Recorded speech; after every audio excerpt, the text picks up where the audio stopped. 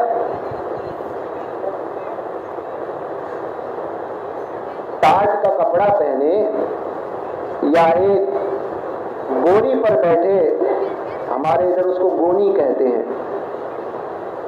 تو اگر اس پر بیٹھے لوگ کہیں کہ حضور آپ اس پر ہیں، اوپر بیٹھی ہے، تو کہیں گے نہیں نہیں، فقیر تو اسی پر بیٹھتا ہے، اسی گونی پر بیٹھتا ہے فقیر۔ تو آپ حضور مفتی اعظم فرماتے ہیں اس میں بھی وہ اپنا فقر ظاہر کرے گا، تو فقیر تو گونی پر ہی بیٹھتا ہے۔ تو آپ حضور مفتی اعظم فرماتے ہیں وہ ریائے فقر بھی اب بے ریا ملتا نہیں، اہل گیلے ہے مشائخ، اہل گیلے ہے مشائخ آج کل ہر ہر گلی۔ سمجھے، جو اس دور میں پیروں کی جو بھرمار ہوئی ہے، شاید ہی اس سے پہلے کہیں ہوئی ہوگی۔ پہلے ایک دور تھا کہ ہول سیل میں کپڑے ملتے تھے، اب وہ دور آ گیا کہ ہول سیل میں پیر صاحب ملتے ہیں۔ سمجھے،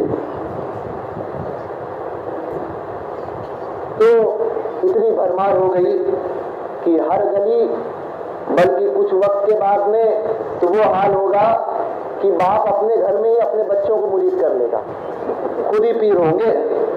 سمجھے، تو مریدین کا حلقہ کتنا؟ تو بولے گھر میں 5 لوگ ہیں، 5 لوگ مریدین ہیں، تو وہ حلقہ ہوگا۔ اہل گیلے ہے مشائخ آج کل ہر ہر گلی، بے ہما و با ہما مرد خدا ملتا نہیں، بے ہما و با ہما مرد خدا ملتا نہیں، اور ہے صفائے ظاہری کے ساز و ساما خوب خوب، ہے صفائے ظاہری کے ساز و ساما خوب خوب، جس کا باطن پاک ہو وہ باصفا ملتا نہیں، جس کا باطن پاک ہو وہ باصفا ملتا نہیں۔ دہریا الجھا ہوا ہے دہر کے پھندوں میں یوں۔ آپ نے کبھی اون کا سیا ہوا سویٹر دیکھا ہوگا جو ٹھنڈیوں میں پہنتے ہیں، تو اس اون کے سیے ہوئے سویٹر کو اگر جس کے گھر میں خواتین کو وہ سینا آتا ہو تو وہ دیکھتے ہوں گے کہ پہلے 2 دھاگوں کو وہ لیتی ہے اور پھر اس کو جو ہے وہ ایک خاص لکڑی جیسی چیز ہوتی ہے، اس سے اس میں گاٹھ مار کر اس کو بوننا شروع کرتے ہیں۔ تو جب اس کو بونا جاتا ہے تب پتا ہوتا ہے کہ اس کا سیرا یہ ہے، مگر جب وہ سویٹر بن کر تیار ہو، اب پوچھا جائے کہ اس کو کہاں سے شروع کیا گیا تھا، تو دیکھنے والا حیران ہوگا اور ڈھونڈتے رہے گا کہ اس کی شروعات کہاں سے ہوئی۔ دہریا الجھا ہوا ہے دہر کے پھندوں میں یوں، سارا الجھا سامنے ہے پر سرا ملتا نہیں، سارا الجھا سامنے ہے پر سرا ملتا نہیں۔ اور جس کا باطن پاک ہو وہ باصفا ملتا نہیں۔ اہل گیلے ہے مشائخ آج کل ہر ہر گلی، بے ہما و با ہما مرد خدا ملتا نہیں۔ تو ان مردان خدا میں اگر دیکھا جائے تو وہ تو اس دور میں حضرت ابراہیم مطلوبی رحمۃ اللہ تعالی علیہ نے حضرت یوسف علیہ السلام کے تعلق سے ایک واقعہ نقل کیا، یہ بھی تقریباً 600 سال پرانے بزرگ ہیں، یعنی 8ویں صدی ہجری کے بزرگ ہیں۔ وہ فرماتے ہیں حضرت یوسف کو جب ان کے بھائیوں نے چھپایا، حضرت یعقوب علیہ السلام کو جب پتا چلا کہ یوسف علیہ السلام گم ہو گئے ہیں اور ڈھونڈنے لگے، تو حضرت یوسف علیہ السلام کو ڈھونڈنے میں حضرت یعقوب علیہ السلام چونکہ خود نبی ہیں تو آپ نے جنگل کے درندوں کو حکم دیا اور بلایا، طلب فرمایا۔ نبی کا اختیار دیکھو، تو آپ کا حکم پاتے ہی سارے درندے جو ہے، وحشی جانور جو ہے، وہ آپ کی بارگاہ میں حاضر ہوئے۔ حضرت یعقوب علیہ السلام نے اس وقت ان سے پوچھا بتاؤ کیا تم نے میرے بیٹے یوسف کو کھایا ہے؟ جواب دیا، چونکہ نبی نے سوال پوچھا تھا، نبی کا سوال کرنا تھا، تو اللہ تبارک و تعالیٰ نے ان وحشی جانوروں کو قوت گویائی عطا فرمائی۔ انہوں نے حضرت یعقوب علیہ السلام کا سوال سن کر عرض کی، اے نبی یعقوب علیہ السلام، ہم نے آپ کے بیٹے حضرت یوسف کو نہیں کھایا۔ پھر پوچھا، کیا تم نے میرے بیٹے یوسف کو کھایا؟ کہا حضور ہم نے نہیں کھایا۔ تیسری مرتبہ جب پوچھا تو انہوں نے کہا کہ قسم خدا کی ہم نے آپ کے بیٹے یوسف کو نہیں کھایا، اور اگر ہم اپنے قول میں جھوٹے ہیں تو اللہ ہمیں 10ویں صدی ہجری کا پیر بنائے، اللہ ہمیں 10ویں صدی ہجری کا پیر بنائے، اور آج چل رہی ہے 15ویں۔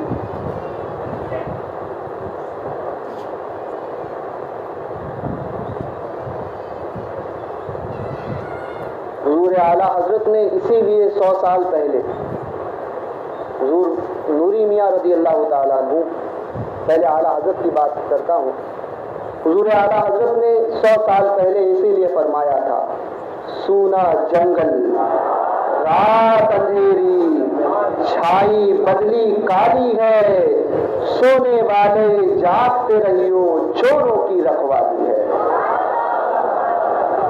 اور سونا پاس ہے سونا بن ہے، سونا زہر ہے اٹھ پیارے، تو کہتا ہے نیند ہی میٹھی تیری مت ہی نرالی ہے، اور ساتھی ساتھی کہہ کے پکاروں، ساتھی ہو تو جواب آئے، پھر جھنجھلا کر سر دے پٹکوں، چل رے مولا والی ہے، اور شہد دکھائے زہر پلائے، قاتل ڈائن شوہر کش، اس مردار پہ کیا للچایا، دنیا دیکھی بھالی ہے۔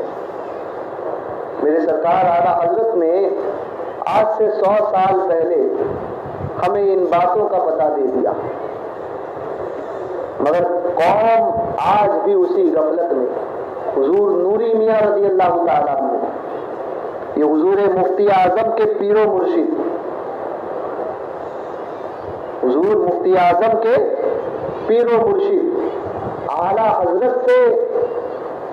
حضرت نے جس ذات سے روحانی فیض حاصل کیا وہ سیدنا شاہ ابو الحسین احمد نوری ہے، وہ نوری میاں کہ جن کی عظمت کا عالم یہ ہے کہ چھٹی شریف میں ہر سال رجب کی چھٹی میں سرکار غریب نواز کی بارگاہ میں حاضر ہوتے اور مریدوں سے کہتے جس کی جو تمنا ہے لکھ کر دے دو، تو ان کے مریدین اپنی خواہشات لکھ کر دیتے چٹھی پر، حضرت نوری میاں ان سے لیتے، بارگاہ غریب نواز میں جب سرکار نور حاضر ہوتے تھے تو سرکار غریب نواز نوری میاں کو اتنا چاہتے تھے کہ مزار اقدس سے باہر آتے تھے، مزار اقدس سے باہر آتے تھے، سرکار نور اپنی دست بوسی قدم بوسی کے بعد وہ چٹھیاں پیش کرتے تھے کہ حضور میرے مریدین کی یہ خواہش ہے، یہ تمنائیں ہیں، یہ آرزویں ہیں، سرکار غریب نواز اسے لیتے، آئندہ سال آنے سے پہلے اس کی تمنائیں پوری ہو جاتی۔ وہ نوری میاں ہے کہ ایک مرتبہ ایک گاؤں میں ان کے اہل سلسلہ نوری میاں کے سلسلے میں جو مرید ہوگا اس کے لیے ایک بات میں بتاتا ہوں، شاید علماء جانتے ہیں شاید آپ کو پتہ نہ ہو، نوری میاں کے سلسلے میں جو مرید ہوگا اس کو مزاجیب کی بد دعا نہیں لگے گی، مزجوب اگر اسے بد دعا دے گا تو اس کی بد دعا نہیں لگے گی۔ یہ نوری میاں کے سلسلے کا خاص فیضان ہے۔ تو سرکار نور رضی اللہ تبارک و تعالیٰ عنہ یہ ایسے بزرگ جو مانیرہ مطالعہ کے آخری 7ویں کتب، وہ سرکار نوری میاں لکھتے ہیں کہ اب اس زمانے میں اب اس زمانے میں کیسے کیسے بزرگ تھے، اور اعلیٰ حضرت جن کی شان میں یہ فرماتے ہیں کہ ماہی سی ماہ گئے مد نوری، ماہی سی ماہ گئے مد نوری، ماہی سی ماہ گئے مد نوری، مہر جلوہ گئے مد نوری، میرے آقا کا لاڈلا بیٹا، میرے آقا کا لاڈلا بیٹا، نازو پالا ہے مد نوری، نازو پالا ہے مد نوری، اور کھو کے سدھ بدھ بنے سنیچر پیر، کھو کے سدھ بدھ بنے سنیچر پیر، حق کا جمعہ ہے مد نوری، حق کا جمعہ ہے مد نوری۔ مائک چونکہ بہت ضعیف ہوا ہے، خدا کرے کسی کو توفیق ملے کہ یہاں کا مائک سدھار دے، ورنہ کافی اشعار پڑھتا۔ بہرکیف سرکار نور رضی اللہ تبارک و تعالیٰ عنہ نے اپنی کتاب میں سراج العوارف کی وصایا بالمعارف میں آپ تحریر فرماتے ہیں کہ اس دور میں سرکار نور کا وصال ہو کر تقریباً 1906 میں وصال ہوا ہے، تو 115 سال ہے نا، 115 سال جو ہے وہ حضور نوری میاں کا وصال ہو کر ہوا انگریزی اعتبار سے،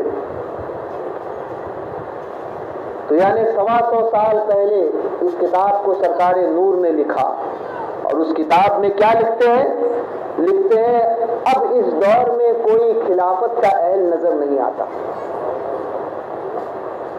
اس دور میں کوئی خلافت کا اہل نظر نہیں آتا کہ جس کو خلافت دی جائے۔ آپ سوچئے ہمارے اکابرین نے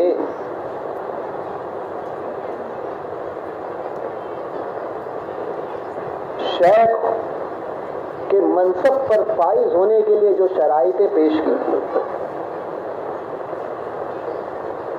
اس کا عشر اشیر بھی آج نہیں دکھائی دیتا۔ حضور مفتی نانپارہ مولانا رجب علی خان قادری رحمۃ اللہ تعالی علیہ پکے مسلک اعلیٰ حضرت کے دائی تھے،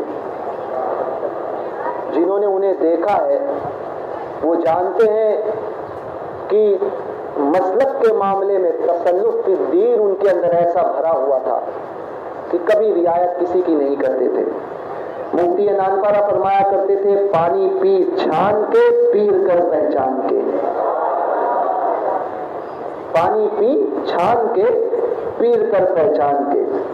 اور آج تو حال یہ ہو گیا ہے کہ لوگ جو ہے وہ پیری مریدی کا معیار جو ہے وہ آج کل تو واٹس ایپ پہ طے کرتے ہیں، سمجھے، جس کے جتنے زیادہ واقعات آئے وہ اتنا بڑا شیخ ہوتا ہے۔ آج کل تو ولایت کا مرتبہ جو ہے وہ واٹس ایپ طے کرتا ہے، اور پیر صاحب کس منصب پر فائز ہے یہ مرید طے کرتے ہیں، سمجھے۔ اور یہ بات بھی، یہ قاعدہ بھی ہے کہ ولی کو پہچاننے کے لیے ولی ہونا شرط ہے، تو اس بات سے بھی ظاہر ہوتا ہے کہ مرید اپنے آپ کو بھی ولی مانتا ہے کہ میں بھی ولی ہوں، اس لیے میرا پیر بھی ولی ہے، سمجھے، کیونکہ ولی کو ولی پہچانتا ہے۔ تو پیر صاحب کو قطب بنا دیا to خود کا ابدال تو ہوگا ہی، مگر اسے پتہ نہیں ہوتا کہ ابدال لاولد ہوتے ہیں، ابدال کو اولاد نہیں ہوتی ہے۔ بہرکیف ایسے ماحول میں یہ پرفتن ماحول، سمجھے، اور ایسا ماحول کہ جس میں ہر کوئی اپنے آپ کو سب سے بڑا کہنے پر نظر رکھتا ہے اور سوچتا ہے کہ میں ہی سب سے بڑا، اس ماحول میں، اس پرفتن ماحول میں۔ اور آج کے پیروں کا حال بھی یہ ہوا، الا ماشاء اللہ، جو مشائخ اپنے بزرگوں کی سچی یادگار ہے ان کے متعلق نہیں کہہ رہا، یا جو علماء واقعی حضور کے سچے نائبین ہیں ان کے متعلق نہیں کہہ رہا، کیونکہ اگر وہ نہ ہو تو اس دنیا کا نظام ہی نہ چلے۔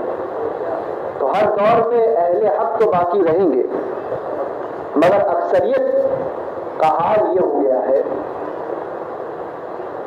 تو ایسے پرفتن دور میں پیروں کا حال یہ کہ مرید اگر پیسے والا ہے، میرے ابا کہتے تھے کہ مرید کا پیر کی نگاہ، ایک دور تھا اور بزرگوں نے فرمایا کہ پیر وہ ہے کہ جس کی نگاہ اپنے مرید کے قلب پر ہو، دل پر ہو، دل کی صفائی۔ ابا میرے کہتے تھے آج کا دور بدل گیا، اب نگاہیں نیچی ہو گئی، اب پیر کی نظریں مرید کے دل پر نہیں جیب پر ہوتی ہے، الا ماشاء اللہ۔ میں آگے اپنی بات پر آؤں گا، دلوں پر نہیں جیب پر ہوتی ہے کہ مرید صاحب پیسے والے ہیں تو نہ وہ وہابی سے بھی معاذ اللہ نکاح کر لے، وہابی دیوبندی سے بھی رشتہ داری کر لے تو کوئی نہیں، کیونکہ پیسہ ہے، ڈانٹیں گے تو کہیں گے کہ مرید جو ہے وہ بیعت توڑ دے گا، کسی دوسرے پیر کے پاس چلے جائے گا۔ کیونکہ آج کل یہ بھی حال ہو گیا ہے کہ پیر صاحب سے جمی نہیں تو چلو دوسرا پیر کر لیتے ہیں، سمجھے، یہ بھی حال ہو گیا ہے کہ لوگ مرید ہوتے اس لیے تاکہ پیسہ ہے، سمجھے، لوگ ڈھونڈتے ہیں کہ کون سا پیر صاحب ہے جس کے پاس مرید ہونے کے بعد میں مال زیادہ آتا ہے۔ تو یاد رکھنا پیری مریدی یہ دل کا رشتہ ہوتا ہے، اور پیری مریدی اس لیے نہیں کہ آپ دنیا کماؤ، بلکہ پیری مریدی ہوتی ہے اس لیے کہ یہ آخرت کا سودا ہے۔ پیر اپنے مرید کو مرید اس لیے کرتا ہے تاکہ وہ اپنے دامن میں نہ رکھے، بلکہ اس کے باطن کو سنوارے اور آگے بیچ دے، اس کو خدا کی بارگاہ میں لگا دے۔ وہ اس لیے پیری مریدی ہوتی ہے۔ بہرکیف تو ایسے بھی پیر ہوئے کہ جو، یا ایسے بھی پیر اس دور میں ہے کہ جو یہ دیکھتے ہیں کہ مرید کو کیا پسند ہے، مگر اللہ تبارک و تعالیٰ نے ہر دور میں حقانیت کو باقی رکھنے کے لیے اپنے کچھ محبوبین کو ہر دور میں اللہ تبارک و تعالیٰ بھیجتا ہے جو اس بات کو ظاہر کرتے ہیں اور اس بات کو وہ زندہ کرتے ہیں کہ دنیا جو ہے یہ اس لیے نہیں کہ ہم دنیا کو دیکھ کر اس کے اندر سما جائیں، بلکہ وہ ہمیشہ اس بات کو کہ حق کو ہمیشہ ظاہر کرتے ہیں اور باطل کا چہرہ جو ہے وہ ہمیشہ صاف کرتے ہیں، وہ ہمیشہ نقاب کشائی کرتے ہیں کہ کون غلط ہے اور کون حق پر ہے، وہ ہمیشہ اس بات کا اظہار کرتے ہیں کہ کون صحیح ہے اور کون غلط ہے۔ انہی اللہ والوں میں اس دور میں ہم نے اپنے گھر کے علاوہ کچھ بزرگوں کو دیکھا کہ واقعی جن کو ہم کہہ سکتے ہیں کہ وہ اللہ والے ہیں، جن میں ایک ذات حضور تاج الشریعہ کی، جس نے نہ اپنا دیکھا نہ پرایا دیکھا، جس نے اس بات کی کبھی فکر نہ کی کہ کون میرے ساتھ چلے گا کون میرا ساتھ چھوڑے گا، ہمیشہ حقانیت کے لیے وہ مرد مجاہد کھڑا ہوا، اور اللہ تبارک و تعالیٰ نے اس ذات کو وہ عروج عطا کیا کہ زمانے نے دیکھا کہ ہزارہ مخالفت کے باوجود بھی اس جیسا دوسرا کوئی نہیں بن پایا، وہ حضور تاج الشریعہ۔ ایک ذات ہم نے دیکھی، حضور امین شریعت حضرت علامہ سبطین رضا خان رحمۃ اللہ تعالی علیہ، بے لوث خدمت، دین کا جذبہ اور واقعی پیر کامل۔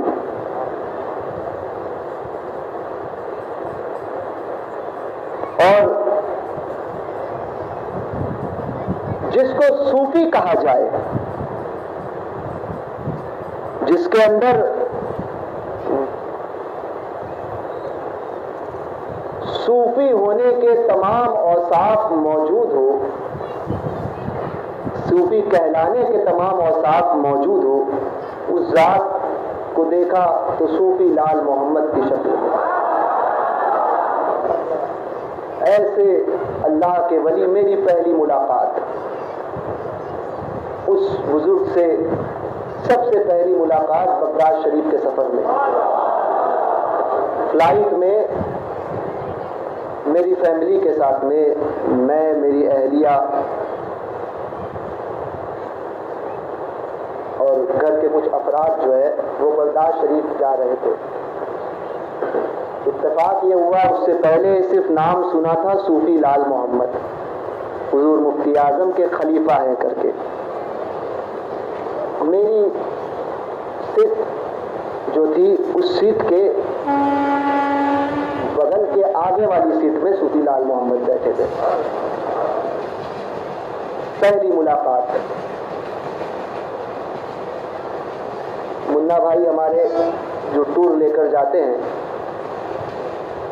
تو انہوں نے مجھ سے، وہ میرے بازو میں اس طرف تھے، انہوں نے مجھ سے کہا کہ یہ صوفی لال محمد صاحب ہے۔ اب یہ ہماری بات چل رہی ہے، صوفی صاحب نے پلٹ کر میری طرف دیکھا تو منا بھائی نے فوراً، کیونکہ منا بھائی کے تعلقات تھے، انہوں نے سلام کیا، السلام علیکم حضور۔ میری طرف دیکھ کر فرماتے ہیں، سید صاحب آپ دنیا سے بے نیاز ہیں۔ پہلی ملاقات، نہ کوئی تعارف، نہ کوئی بات، نہ وہ مجھے جانتے تھے نہ میں انہیں جانتا تھا۔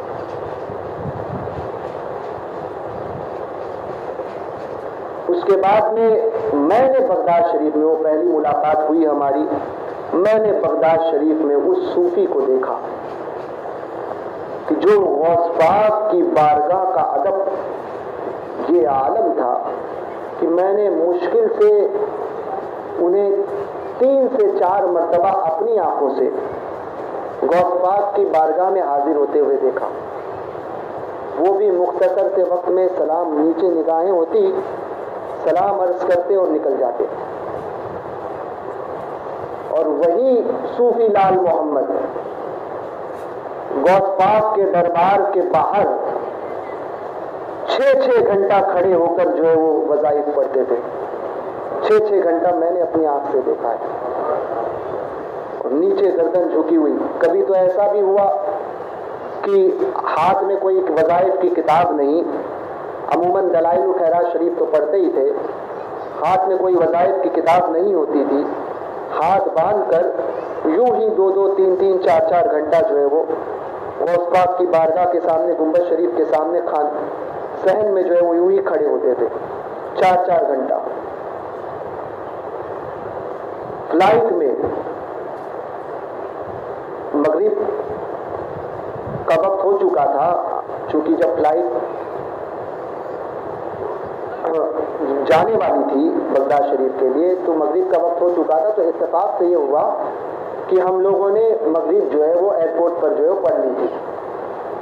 صوفی صاحب جو ہے وہ، انہیں ان کے ساتھ والے وہ لوگ تھے نہیں، تو انہیں پتہ نہیں تھا، تو وہ فوراً ان کی امیگریشن پہلے ہو گئی تھی، وہ پہلے پہنچ چکے تھے، اور ہم ایک دم آخر میں پہنچے تھے۔ مغرب پڑھ کے ہم جو ہے وہ فلائٹ میں چڑھے، تو اتنے میں فلائٹ اڑی۔ اب صوفی صاحب کو وضو کی حاجت تھی،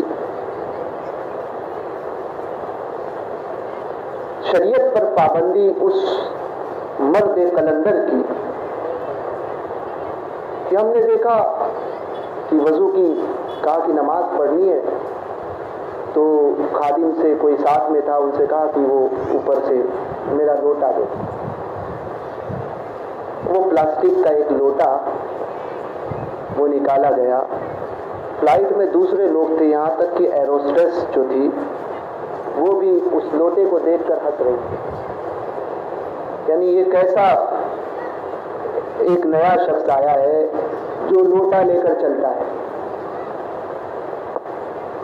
کئی مسلمان حضرات کو دیکھا وہ بھی ہنس رہے ہیں کہ دیکھو، لیکن اس مرد کلندر کو دیکھا کہ دنیا کی فکر نہ تھی، فکر تھی تو اس بات کی کہ رب کی بارگاہ میں حاضر ہونا ہے،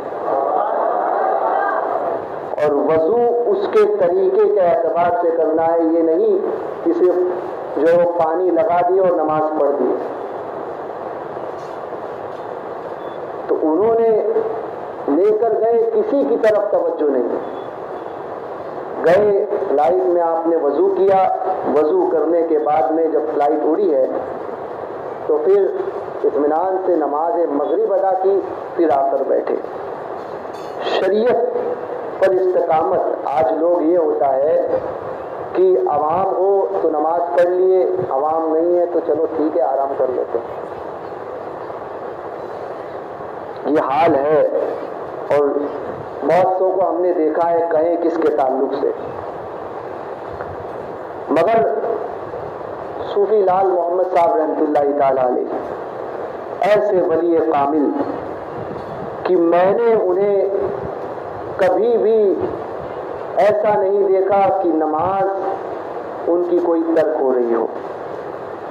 نماز سے پہلے اٹھ جانا اہتمام کے ساتھ میں، وہ ٹھنڈی بغداد شریف میں اتنی ٹھنڈی تھی، اس عالم میں بھی اور اس 72-75 سال کی عمر کے عالم میں بھی اس ذات کو میں نے دیکھا کہ ٹھنڈے پانی سے اور صبح کے وقت ٹھنڈے پانی سے وضو کر رہے ہیں۔ جب اچھے اچھے نوجوانوں کو اس پانی میں ہاتھ ڈالنے کی ہمت نہیں ہوتی تھی، اس پانی میں صوفی لال محمد وضو فرما کر نماز ادا کر رہے ہیں، نماز نہیں چھوڑی۔ بزرگوں کی باتیں جب بات نکلتی تھی تو میں نے اپنی زندگی میں جتنی ملاقاتیں میری ان کے ساتھ رہی، اور مجھ پر بہت زیادہ شفقت فرماتے تھے۔ مجھ سے کہتے تھے کہ سید شہزادے میرے ساتھ میں وارث پاک چلنا، 2 شہزادے دلاؤں گا، 2 شہزادے وارث پاک سے لے کر دینا ہے تمہیں۔ تو آخری ملاقات اجمیر شریف کے عرس میں میری ان سے ہوئی۔ میں نے کہا کہ وہ وارث پاک کا جو وعدہ ہے وہ آپ کا ادھورا ہے ابھی اس وقت، وہ 2 بیٹے جو دینے کی بات کی تھی وارث پاک سے، تو وہ کب دلوا رہے ہیں؟ تو مسکراتے ہوئے کہتے ہیں کہ 2 بیٹے تو آپ کو ہو گئے، وارث پاک نے دے دیا، اب میں کیا دلاؤں کر کے۔ تو بہت زیادہ مجھ سے محبت کرتے تھے۔ میں نے ان کے پاس جتنا وقت بیٹھا 2 چیزیں میں نے خاص پائی۔ ایک چیز تو یہ کہ ان کی کسی گفتگو میں کبھی ایسا نہ ہوا کہ میرے سرکار اعلیٰ حضرت کا ذکر نہ کیا، کوئی گفتگو، اور کوئی گفتگو ایسی نہیں تھی کہ اعلیٰ حضرت کے ذکر کے ساتھ میں مولانا روم کی مثنوی کا شعر نہ پڑھا ہوا، کوئی گفتگو ایسی نہ تھی۔ مثنوی کے تو حافظ تھے، وہ عربی فارسی میں جو دسترس ان کو حاصل تھا، شاید ہی میں نے علماء میں کسی اور کو اتنی فارسی بولتے ہوئے دیکھا ہے۔ اعلیٰ حضرت کے اشعار، اور پھر جتنی دیر اپنے مریدین، محبین، متوسلین کے ساتھ بیٹھتے تھے، جب گفتگو ہوتی تھی تصوف پر، مگر تصوف سے گفتگو نکلتی تھی اور ختم ہوتی تھی عقائد پر۔ عقیدے کی بات ضرور کرتے کہ عقیدہ کیسا ہونا چاہیے۔ اعلیٰ حضرت کے اشعار سے، اعلیٰ حضرت کے شعر سے آخری ملاقات میں آج مولانا صاحب نے وہ بات کہی، مگر مجھ سے 3 باتیں انہوں نے کہی تھی کہ اعلیٰ حضرت سے جب ملاقات ہوئی تھی حضور وارث پاک کی، تو وارث پاک نے یہ فرمایا تھا کہ میرا دوست تمہارا دوست، آگے فرمایا تھا کہ میرا گوشت تمہارا گوشت، تمہارا گوشت میرا گوشت، میرا خون تمہارا خون، تمہارا خون میرا خون۔ وارث پاک نے یہ فرمایا تھا۔ تو اس طرح سے بزرگوں کی باتیں، بزرگوں کی امانت ان کے سینے میں ایسی تھی کہ واقعی وہ بزرگوں کی ایک یادگار تھے۔ حضرت صوفی لال محمد صاحب رحمۃ اللہ تعالی علیہ، اس سے جب پہلی ملاقات ہوئی تھی تو مجھ سے کہنے لگے کہ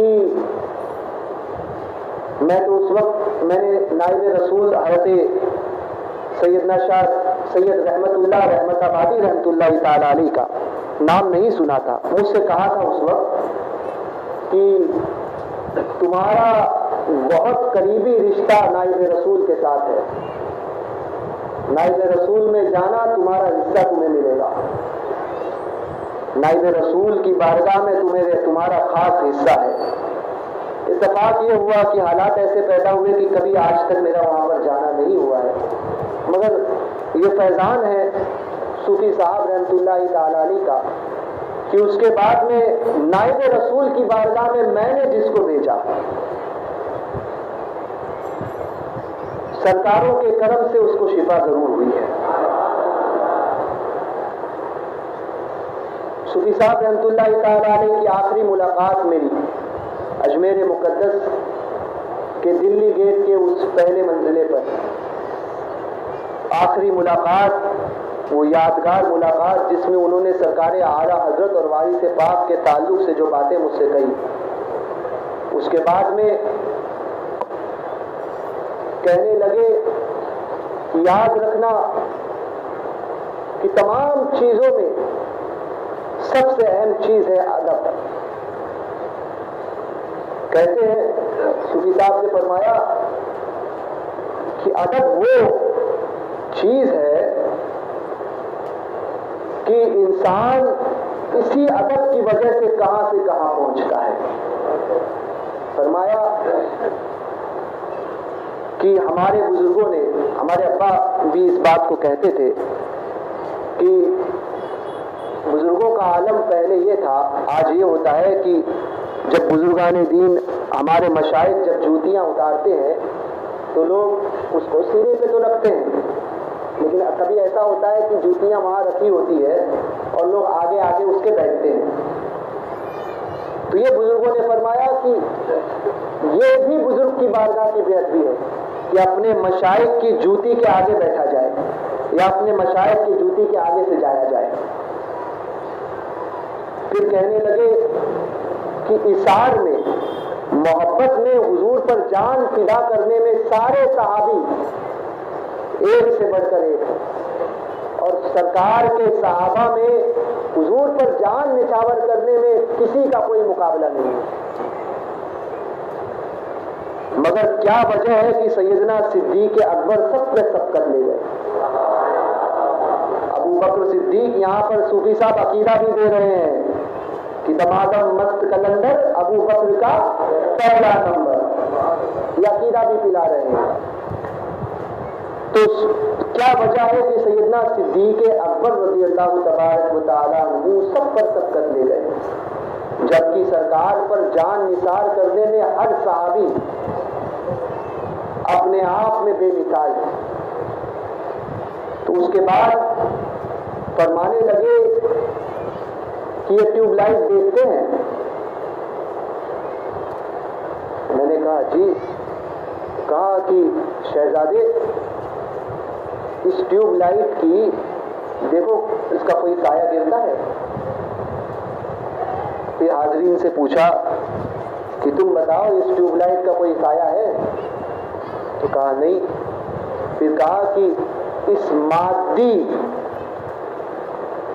نور کا کوئی سایہ نہیں ہے، تو اللہ نے اپنے محبوب کو اپنے نور سے پیدا فرمایا اور حضور خود نور ہے، ان کا سایہ کیسے ہو سکتا ہے؟ تو پھر اس کے آگے کہنے لگے کہ سیدنا صدیق اکبر کا ادب یہ تھا کہ جب حضور صلی اللہ علیہ وسلم کے ساتھ چلتے تو کبھی حضور کے پیچھے چلتے، کبھی دائیں چلتے، سمت جو ہے وہ ہمیشہ بدلتے تھے. تو فرمایا سمت کیوں بدلتے ہیں؟ کہا اس لیے کہ وہ حضور صلی اللہ علیہ وسلم کی بارگاہ کا ادب تھا کہ سیدنا صدیق اکبر رضی اللہ تبارک و تعالیٰ عنہ کا ادب ایسا تھا، فرماتے تھے کہ اگر حضور کا بشری تقاضے کے تحت سایہ ہوتا، سایہ تھا نہیں مگر تقاضے بشریت کے تحت سایہ ہوتا تو وہ کہاں گرتا؟ تو سیدنا صدیق اکبر اس جگہ کو چھوڑ دیتے تھے. سایہ تھا نہیں مگر تقاضے بشریت کے تحت اگر کہیں ہوتا تو وہ کہاں گرتا؟ تو اس جگہ کو چھوڑ دیتے تھے اور پھر چلتے تھے. فرماتے تھے اسی ادب نے سیدنا صوفی صاحب فرماتے ہیں اسی ادب نے سیدنا صدیق اکبر کو ممتاز کیا، اسی ادب نے. پھر جب میری ملاقات، آخری ملاقات صوفی صاحب سے، مجھے ابھی بھی یاد ہے کہ مجھے گلے سے لگایا اور خوب دعائیں دی، اور پھر جو ہے وہ میرے لیے خاص اس دن صوفی صاحب نے دعوت رکھی تھی، کھانا بنایا تھا. وہ کھانا بھی مجھے اپنے ہاتھوں سے کھلایا تھا صوفی صاحب نے اس آخری دعوت. واپسی ہوئی میری تو میرے ساتھ تقریباً 15-20 لوگ تھے. سب میرے پیچھے تھے. سب سے صوفی صاحب نے میرا ہاتھ پکڑ لیا اور سب سے کہا کہ سب اترو، سب نیچے اترو. بزرگوں کی بارگاہ میں جاؤ تو کچھ سیکھو کہ ان کی بارگاہ سے کیا سیکھنے ملتا ہے. تنقیدی نظر اللہ کی ولیوں کی بارگاہ میں قطعی طور پر نہ رکھنا. تو میرا ہاتھ پکڑا اور مجھے رکا لیا. سب سے کہا کہ سب اتر جاؤ. جب سب سیڑھیوں سے آدھی سیڑھی اتر گئے تو پھر مجھے گلے سے لگایا اور میں نے دست بوسی کرنا چاہی تو ہاتھ کھینچ لیا اور کہتے ہیں کہ کیا مجھے گنہگار کرو گے؟ قیامت میں کیا جواب دوں گا؟ میں تحدیث نعمت کے لیے کہہ رہا ہوں. میں ہماری حیثیت کچھ نہیں، ہم اپنے سرکاروں کی بارگاہ کے کتے ہیں، مگر بڑوں کی کہتے نا کہ بڑوں کی بات کرتے ہیں اس لیے ہم بڑے ہیں، ہماری حیثیت نہیں. تو صوفی صاحب رحمۃ اللہ تعالی علیہ نے وہ پھر جو ہے وہ میرا ہاتھ لے کر اس کو چوما اور پھر مخاطب جتنے لوگ تھے ان سے کہا کہ یاد رکھنا جب سیڑھیاں چڑھنے کی بات آئے، جب سیڑھیاں چڑھنے کی بات آئے تو تم میں سے جو تم میں جو بزرگ ہوگا وہ سب سے پہلے چلے گا، تاکہ تم نیچے رہو، بزرگ ہمیشہ اوپر رہے. اور جب سیڑھیاں اترنے کی بات آئے تو چھوٹا ہمیشہ پہلے اترے گا، بزرگ کو آخری میں اتارے گا، تاکہ سب نیچے رہے، بزرگ اوپر رہے. یہ تصوف کی باتیں حضور صوفی صاحب رحمۃ اللہ تعالی علیہ کی، وہ باریک باتیں. مگر عقیدہ جو جام پلایا وہ صرف اور صرف مسلک اعلی حضرت. کمپرومائز نہیں کرتے تھے کہ دیوبندی کے ساتھ بھی، وہابی کے ساتھ بھی، اس کے ساتھ بھی، اس کے ساتھ بھی، اس کے ساتھ بھی نہ. جو سنی صحیح العقیدہ سچا پکا مسلمان ہے، جو پکا بریلوی ہے اور جو وہابی دیوبندیوں سے دور ہے، وہی سچا مسلک اعلی حضرت کا ماننے والا. یہی صوفی صاحب فرماتے تھے. تو یاد رکھنا صوفی صاحب رحمۃ اللہ تعالی علیہ سے جو مرید ہیں ان مریدوں کو صوفی صاحب کا یہ حکم سمجھیں، یہ وصیت سمجھیں، اور جو محبت کرنے والے محبین حضرات ہیں وہ صوفی صاحب کی نصیحت اس بات کو سمجھے، ان کی وصیت سمجھے، ان کا حکم سمجھے، جو سمجھنا ہے سمجھے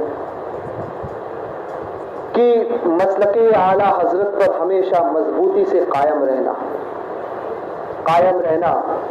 میں ہمیشہ کہتا ہوں مندر کے گھنٹا اور مسجد کی اذانیں ایک نہیں ہو سکتی،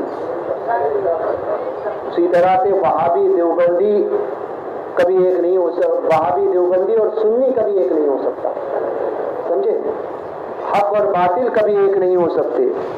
صوفی صاحب سے جو محبت کرتے ہیں نا وہ اس بات کا ضرور خیال رکھیں کہ صوفی صاحب نے اپنی زندگی میں جو درس ہمیں دیا ہے اس پر عمل کرتے رہیں، یعنی مسلک اعلیٰ حضرت پر مضبوطی سے قائم رہیں۔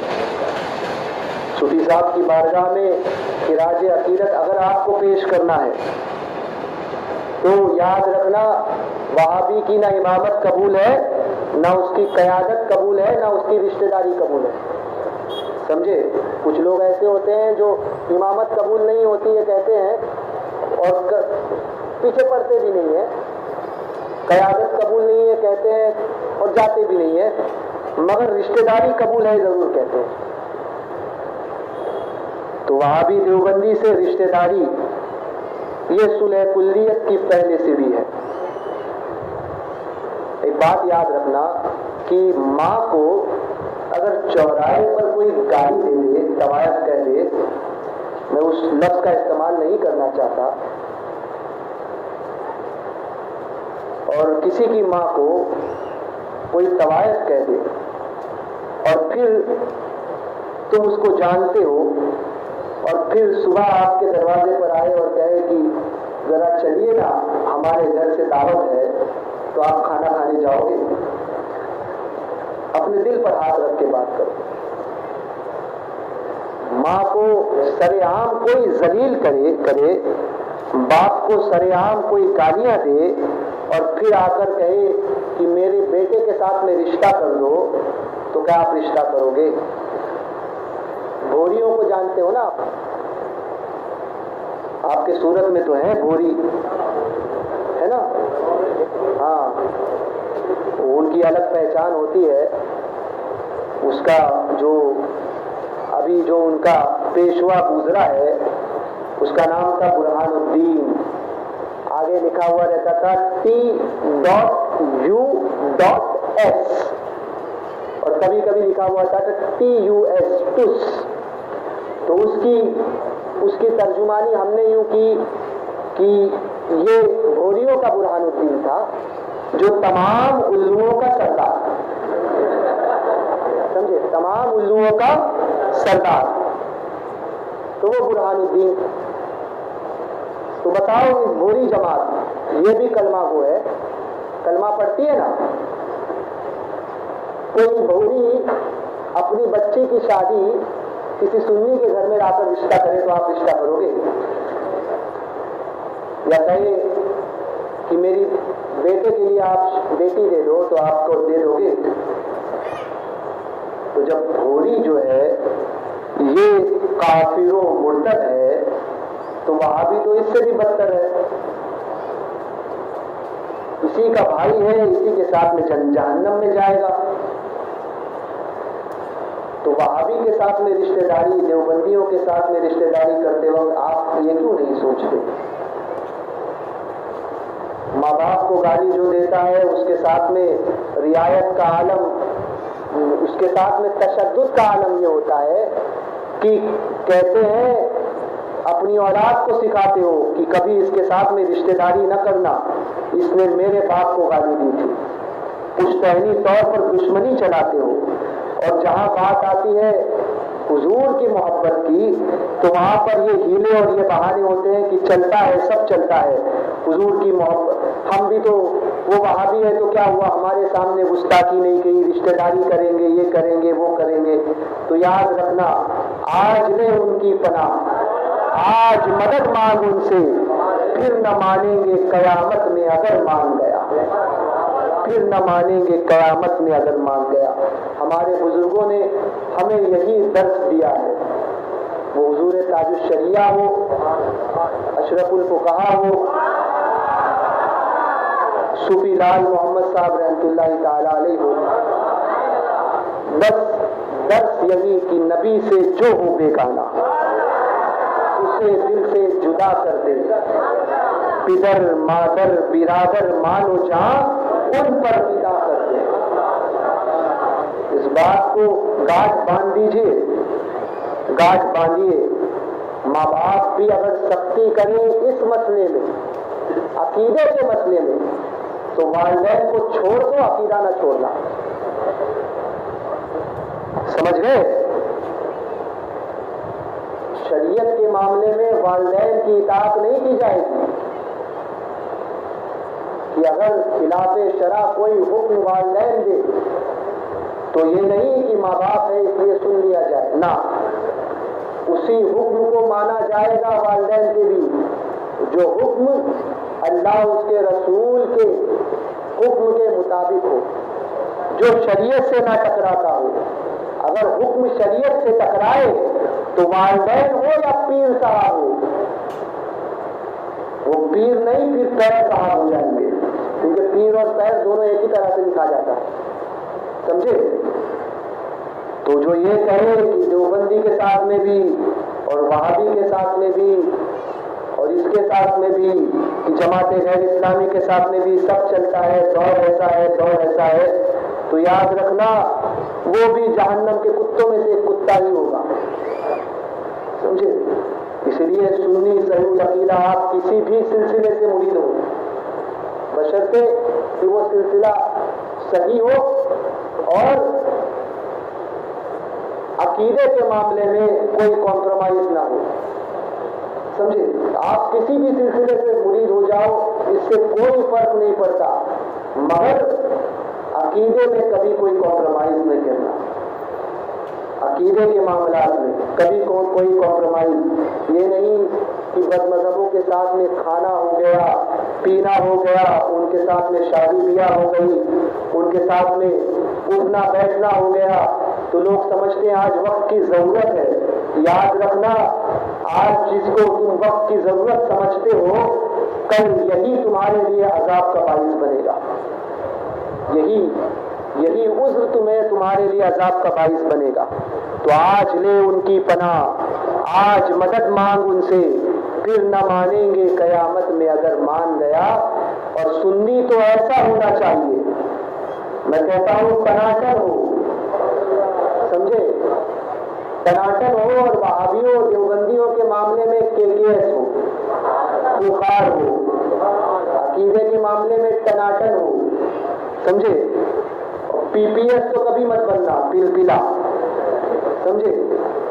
تو ٹناٹن سنی، اور ایسا سنی کہ نوری میاں نے فرمایا کہ اپنے عقائد کے معاملے میں ایسا مضبوط متسلف سنی ہو کہ دوسرے اس کو دیکھ کر تعصبی جانے، متسلف جانے، ایسا سنی ہو کہ جب وہ چلے تو وہ بات یہی کہے کہ یا رسول اللہ تمہیں جانا، تمہیں مانا، یا رسول اللہ تمہیں جانا، تمہیں مانا، نہ رکھا غیر سے کام، ہے نا؟ اور ہم کیا کہیں اپنے سرکاروں کے توسل سے کہ انہیں جانا، انہیں مانا، نہ رکھا غیر سے کام، للہ الحمد میں دنیا سے مسلمان گیا، سمجھے؟ ایسے سنی بڑھ کر جیو اور سنی بڑھ کر مرو۔ صوفی صاحب کے عرس میں آئے ہو نا تو صوفی صاحب کا عقیدہ لے کر جاؤ، صوفی صاحب کا عقیدہ لے کر جاؤ، مضبوط سنی بن کر جاؤ۔ آج تک جو ہو چکا، اگر ایمان کی کمزوری کے تحت کہیں وہابی دیوبندی سے ملاقات ہو گئی، سچے دل سے توبہ کرو اور آج کے بعد میں عہد کر لو کہ اس مجلس سے اٹھنے کے بعد میں کسی وہابی کے جنازے میں نہیں جائیں گے، کسی وہابی کی شادی میں نہیں جائیں گے، نہ ان سے رشتہ داریاں کریں گے، نہ ان کے ساتھ کھائیں گے، نہ پیئیں گے، نہ کوئی تعلقات رکھیں گے۔ یہ عہد کر کے اٹھو کہ رزق کا دینے والا اللہ ہے، رزاق ہے، تمہارا مقدر، اس تمہارے مقدر میں اگر اللہ نے لکھ دیا ہے تو کوئی نہیں چھین سکتا، کوئی نہیں چھین سکتا۔ جو تمہارے مقدر میں ہے وہ تم تک پہنچ کر ہی رہے گا. اس بات کو گاٹھ باندھو علماء سے. جتنے علماء یہاں موجود ہیں میری درخواست ہے کہ آپ لوگ تو مسلک اعلیٰ حضرت کے سچے علمبردار ہو، مگر میری درخواست ہے کہ یاد رکھیں کہ حق بولنے کے معاملے میں نہ کسی کی رعایت کرے. ٹرسٹی جو ہوتا ہے وہ مسجد کا متولی ہے، وہ مسجد کا خادم ہوتا ہے، امام کا متولی نہیں ہے. وہ منبر اور مصلی پر وہی کہا جائے گا جو شریعت ہوگی، وہاں ٹرسٹی کی بات نہیں سنی جائے گی. تو ٹرسٹی جو ہو وہ بھی اس بات کو اپنا ذہن بنا لے کہ آپ مسجد کے خادم ہو، مسجد کے مالک نہیں. مالک صرف اللہ ہے، سمجھ گئے؟ مالک صرف اللہ ہے. اور کبھی امام کے آگے نہ چلنا، امام کا امام بننے کی کوشش نہ کرنا، کیونکہ جو امام کے آگے ہوتا ہے وہ مردہ ہوتا ہے. امام کے آگے جو چلا گیا وہ مردہ ہوتا ہے، جنازہ اسی کی پڑھی جاتی ہے. زندہ امام کے ہمیشہ پیچھے ہوتے ہیں، اس بات کو ذہن میں رکھنا. تو امام کی ذمہ داری ہے، علماء کی ذمہ داری ہے کہ حق بیان کرنے میں یہ نہ دیکھے کہ میری نوکری رہے گی یا چلی جائے گی. جب تک تمہارا رزق تمہارے رب نے جس جگہ پر تم ہو وہاں پر لکھا ہے تب تک وہ تم کو پہنچے گا. اور جس دن یہ ہوگا کہ اب وہاں سے اٹھا لیا گیا تو پھر تم چاہ کر بھی نہیں رک سکتے. تو یہ بات جب طے ہے تو پھر حق بولنے میں گریز کی. حق بولو، ڈنکے کی چوٹ پر بولو، اسی سے ڈرو مت. نہ تمہیں وہابی مار سکتا ہے، نہ دیوبندی مار سکتا ہے، نہ مودی مار سکتا ہے، نہ یوگی مار سکتا ہے، نہ بی جے پی مار سکتی ہے، نہ بجرنگ دل مار سکتا ہے. اور تبھی آئے گی جب اللہ کرے گا. زندگی اور موت تنہا اللہ کے بات کے اس بات کو کہ زندگی اور موت کا مالک اللہ تبارک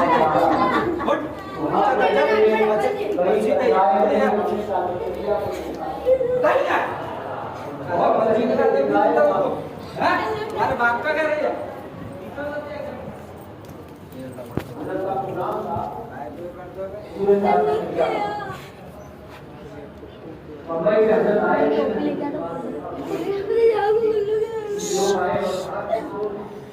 لگے کہ حالات بڑے نازک ہیں، لہذا مسئلے کو لے کر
مجھے اس بات کی کچھ پرواہ نہیں کہ کیا ہوتا ہے.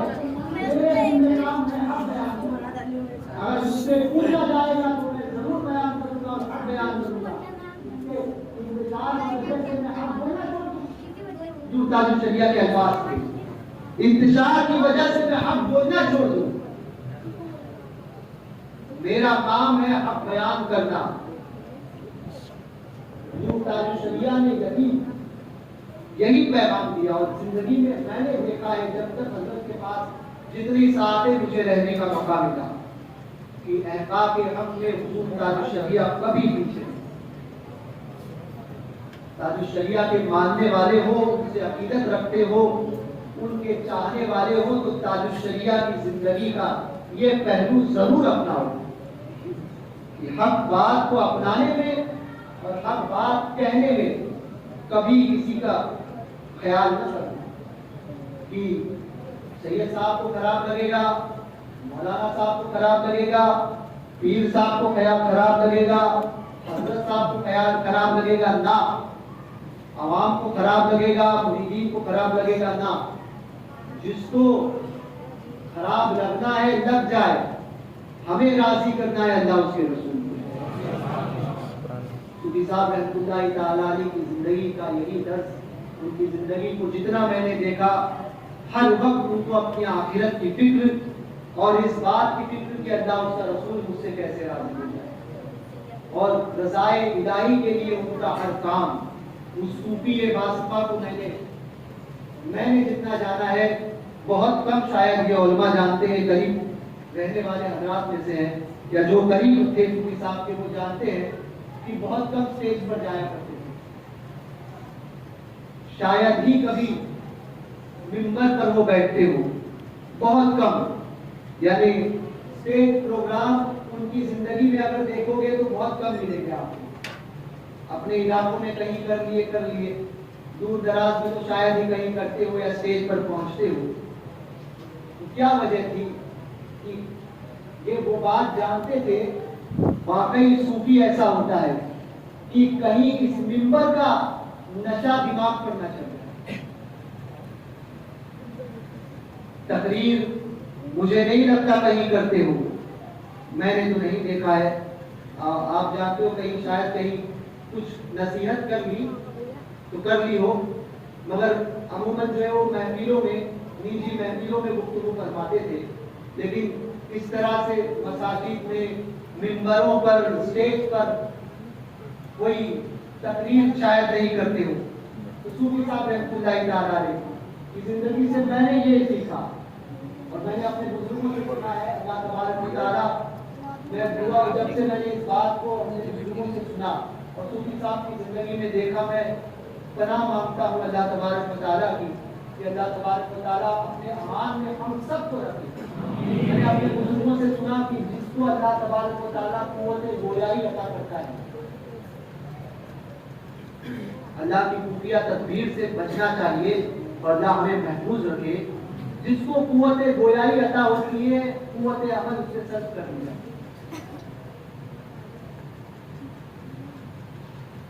بولنے کی قوت عمل کو سلب کرتی ہے، تو اللہ اگر بولنے کی قوت ہمیں عطا کرے تو عمل کے ساتھ، خلوص کے ساتھ عطا کرے۔ تو سنی اس علاقے میں صوفی صاحب رحمۃ اللہ تعالیٰ علیہ بہت کم لوگ جانتے ہیں، جو لوگ جانتے ہیں، مگر جتنا رہے اتنا اپنے قریبی لوگوں کو مسلک کا وفادار بنا کریے۔ سنیوں، ان کی زندگی سے یہ سبق حاصل کرو، اور یاد رکھنا اس علاقے میں صوفی صاحب نے جتنی محنتیں اپنے اعتبار سے کی ہے، اب آپ کو اسے برقرار رکھنا ہے۔ صوفی صاحب کا مشن، حضور تاج الشریعہ کے زمانے میں کہتا ہوں کہ مسلک اعلیٰ حضرت پہ قائم رہو، زندگی دی گئی ہے اسی کے لیے، اور مسلک اعلیٰ حضرت سلامت رہے، ایک پہچان دین نبی کے لیے۔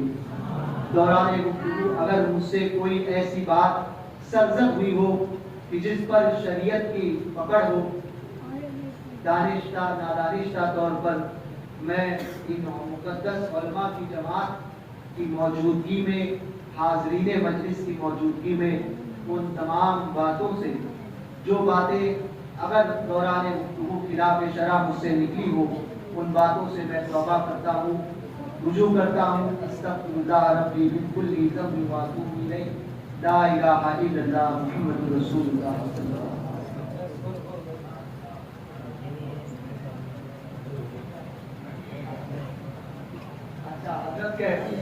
حضرت کا حکم یہ تھا کہ جب توبہ کرو تو اپنے ساتھ سب کو توبہ کراؤ. تو آپ بھی میرے ساتھ مل کر پڑھیں استغفراللہ استغفراللہ استغفراللہ استغفراللہ استغفراللہ ربی ربی من کل ذنب واتوب الیہ لا الہ الا اللہ محمد رسول اللہ صلی اللہ علیہ وسلم.